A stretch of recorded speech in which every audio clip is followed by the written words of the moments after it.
Fala, amigos e amigas, Diácono Beto, Paróquia São Miguel Arcanjo, Arquidiocese de Maringá. Estamos estudando o segundo livro de Samuel, hoje capítulo 8, que encerra a segunda parte do livro, o governo unificado de Davi, e já abre caminho para a terceira parte, a família de Davi e as intrigas da sucessão. Estamos terminando a parte do Davi maduro. Já vimos o Davi jovem, aquele que ainda estava em relação a Saul. Depois, o Davi na sua fase adulta, aonde ele vai governar o sul e o norte.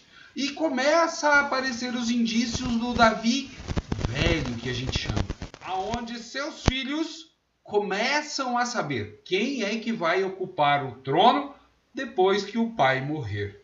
Peçamos que o Deus Trino, cheio de amor e misericórdia, que age para conosco com benevolência, nos ilumine nesse estudo. Em nome do Pai, e do Filho, e do Espírito Santo. Amém. Para você que ainda não está inscrito em nosso canal, se inscreva para juntos continuarmos a estudar a Palavra de Deus. Quando você abre a sua Bíblia, no capítulo 8, você vai ter as guerras de Davi. No capítulo 7 é mencionado que Davi estava em paz em relação aos povos vizinhos. No capítulo 8 vai mencionar várias guerras de Davi. E começa assim. Aconteceu depois disso que Davi venceu os filisteus. Gente, os filisteus durante muito tempo vinha dando muito problema para o povo de Deus. Davi tomou das mãos dos filisteus sua hegemonia. Qual hegemonia? De cobrar impostos dos povos vizinhos. Davi passou a cobrar esses impostos ao vencer os filisteus. Davi venceu os Maobitas, os filisteus, os Maobitas, e os mediu com cordel. E aí vai falar dessa vitória grande sobre os Maobitas também. Davi venceu Hadadezer, filho de Joabe, rei de Soba, assim que este pretendeu estender o seu domínio sobre o rio, ou seja, para o lado de cada Eufrates. Fica para lá que para cá sou eu. Depois ele venceu os arameus de Damasco, que vieram ao socorro de Hadadezer. Depois ele venceu Tou, rei de Emate. E depois de Tou, ele ainda vai ter outras guerras pequenas. No versículo 13, Davi aumentou a sua fama quando venceu os arameus no Vale do Sal, em número de 18.000. Estabeleceu prefeitos em Edom, e todos os edomitas ficaram sujeitos a Davi. O que é prefeito? Para organizar a produção e principalmente o recolhimento de tributos. Quando você vence alguém, naquele tempo, você tinha direito a cobrar impostos para que eles continuassem o seu modelo de vida. Por toda a parte aonde Davi chegava, Yahvé concedia a vitória a Davi. Ele tem um exército muito poderoso, ele é um estrategista, ele é uma pessoa que tem, além do seu exército pessoal, também mercenários ao seu serviço, que são da própria Filisteia, como nós vamos ver no final deste texto. Já no versículo 15, nós temos a administração de Davi. Davi reinou sobre todo Israel, exercendo o direito e fazendo a justiça a todo o povo. Joabe, filho de Salver, comandava o exército. Ele tinha um comandante do exército. Josafá, filho de Ahilude, era o arauto. O arauto era aquele que proclamava as leis, que falava os discursos do rei, era um mensageiro oficial. Sadoc, filho de Aquitobe, e Aquimeleque, filho de Abiatar, eram sacerdotes. Então aqui ele já tem um chefe do exército, alguém que fala as suas leis, quer dizer, alguém que o representa diante do povo.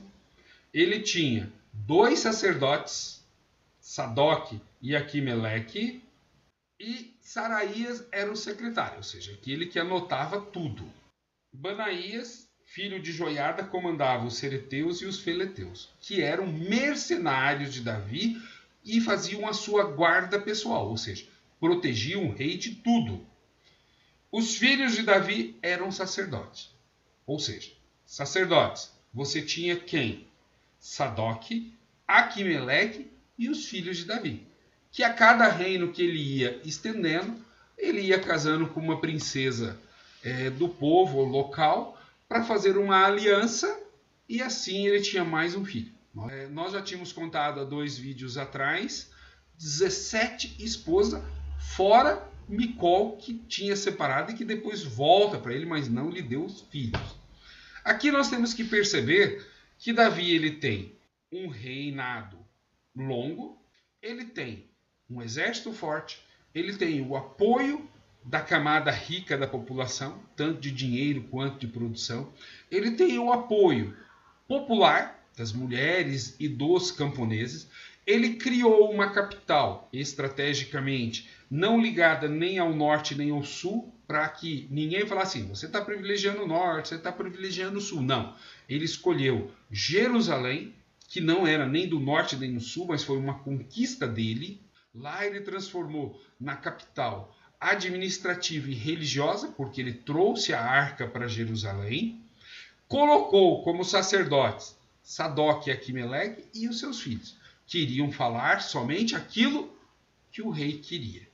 E aqueles que cuidavam da arca durante o período de juízes, os levitas, eram funcionários do templo e vão ficar assim cada vez com menos cargo, já que as castas sacerdotais vão fazer as coisas principais. Então nós temos Davi centralizando o poder em torno dele. Um exército forte, um aparato burocrático muito forte, uma extensão de terra e com guerras de expansão, não precisar cobrar impostos caros do povo. Ele ganhou uma casa, já que o rei de Tiro mandou para ele madeira e marceneiros para fazer uma casa de cedro para ele, que era o máximo da época. Ele não constrói um templo para a arca, mas ele tem a arca do lado do seu palácio numa tenda. E tem os sacerdotes ao seu serviço. Ou seja, ele está muito bem amparado militarmente, burocraticamente, financeiramente, com os impostos que ele recebia, com a expansão que ele fez das terras, e religiosamente, onde ele era tido como filho de Deus, num reino que vai durar para sempre. E tudo que ele fizer, como disse o profeta Natan, Deus está contigo. Porém, a grande quantidade de esposas gerou uma quantidade grande de filhos, dos quais começaram a ficar de olho no trono. Opa, o pai está ficando velho e alguém vai ter que assumir o trono. O problema é que cada filho era de uma esposa e cada um tinha um interesse. E eles não conversavam entre si. O primeiro é aquele que tem direito a suceder o rei. Mas se ele morrer, é o segundo. Se o segundo morrer, é o terceiro. E assim eles vão disputando cada vez mais o trono de Davi, enquanto Davi ainda está vivo.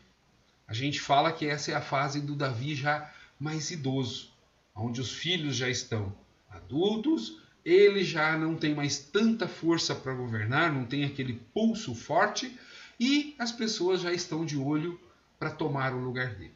Ah, mas eram filhos. Gente, uma coisa é nossas relações filiais, familiares hoje, onde os filhos são criados junto com o pai. Naquele tempo, cada uma dessas princesas moravam num lugar e lá elas educavam os seus filhos. Você vai ter que ser o rei. Não era assim, olha, cana, seu irmão, vem aqui, me dá um abraço.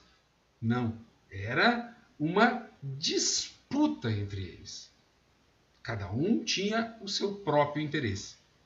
E o povo, como a gente sempre fala, na monarquia, o povo é apenas um detalhe, que tem que clamar o rei, tem que pagar impostos, tem que dar os trabalhos através da corvéia e não pode questionar, não pode atrapalhar, porque as famílias reais têm os seus próprios problemas. E a família de Davi, nós vamos ver a partir do próximo vídeo, começa a expor os seus problemas, para saber quem é que vai herdar o trono de Davi. Sigamos juntos. Paz e bem.